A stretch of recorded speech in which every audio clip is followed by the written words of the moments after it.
The Man Who Was Thursday, War on the Nature of Anarchism. This book, wrote by G.K. Chesterton, deals with a political subject, theme. It was a fiction book where a detective, Gabriel Syme, infiltrates a group of anarchists who were planning a terrorist attack throughout dynamite against the French president and the Russian Tsar. The book begins with two poets, Gabriel Syme, the detective, and Gregory, the anarchist, arguing about the nature of poetry.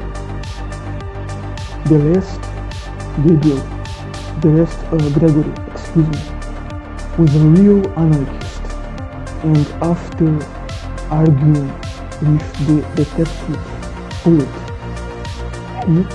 Gregory, the red-headed anarchist, invites him, Syme the detective poet, to a restaurant, and then tells him that Gregory, was going to assume a new position as Thursday in the anarchist organization that Gregory, participated. For the previous one, the previous Thursday had died of drinking chalk and water to replace milk. Why?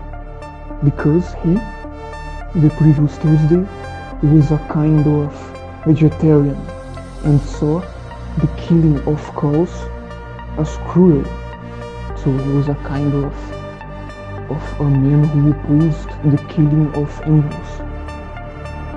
The previous Thursday, also organized a terrorist attack against the people of Rivington.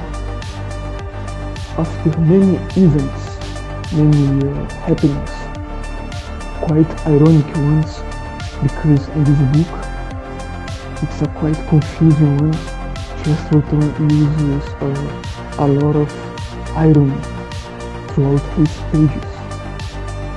All of the anarchist council members whose names were of the weekdays, so Monday, Thursday, Tuesday, Wednesday, turned out to be, in fact, policemen, infiltrated policemen, detectives. The leader of this organization was called Sunday and was a physically robust, broad and tall man.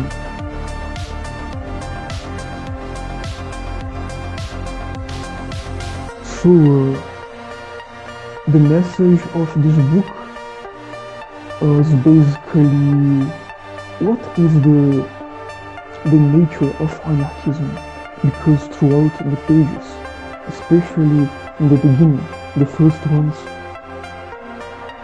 Gabriel Syme asks Gregory many times if he really believed on the anarchist belief, because to him, to the detective, who was, as it seemed, a first state person,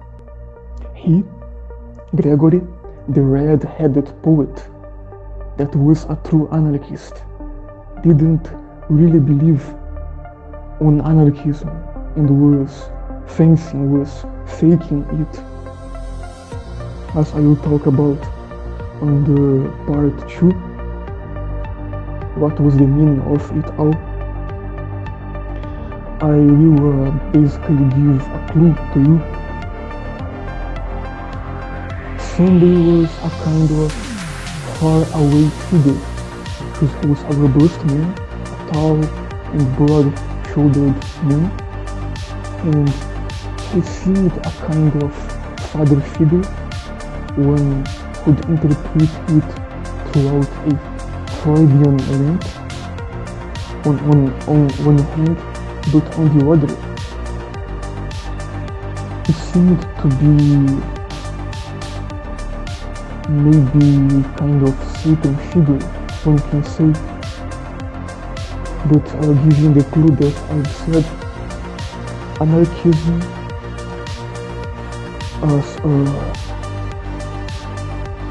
Chesterton's pages seemed is a kind of rebellion against God. The belief that God didn't suffer, therefore we as sufferers ought to rebel against Him, is hidden behind the anarchist belief. And in the book's end, there was a hide led by the secretary of the people who, Dr. Boo and a philanthropist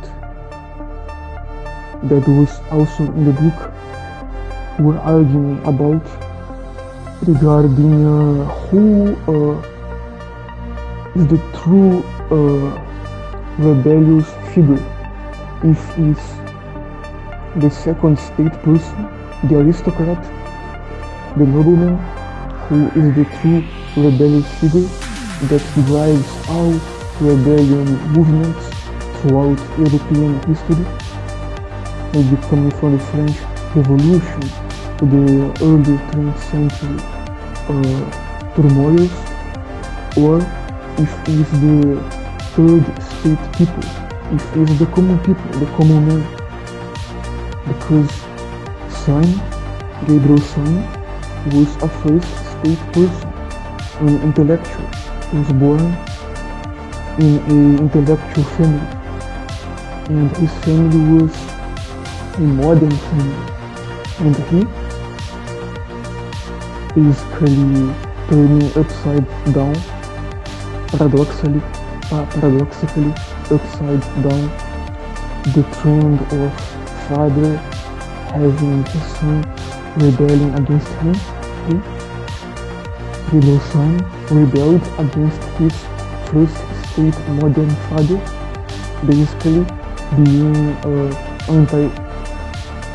anti-rebellion, because he joined the British detective force that was created, that was devised against the elite groups of rebellion.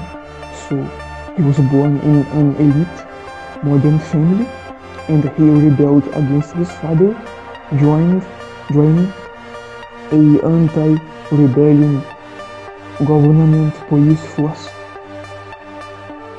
So I will talk about further on this issue in the part 2, but finishing this clue, basically the book deals with that, with anarchism and who is behind it, if it's the third state people, the common people, the mob that sometimes is called, basically the bourgeoisie that is greatly praised by some people, some characters in Chesterton's book, or if it's the first and second state, because again, given the clue, one of the quotes that the common people rebels for being badly governed, but the aristocrat rebels for being governed at all, meaning that the bourgeoisie, the merchant, the common people, he opposes being badly governed, having bad rulers. But, however, the aristocrat, he rebels for being governed at all, meaning that he is the true motor, the true force behind all chaotic and rebellious movements that tries to turn the government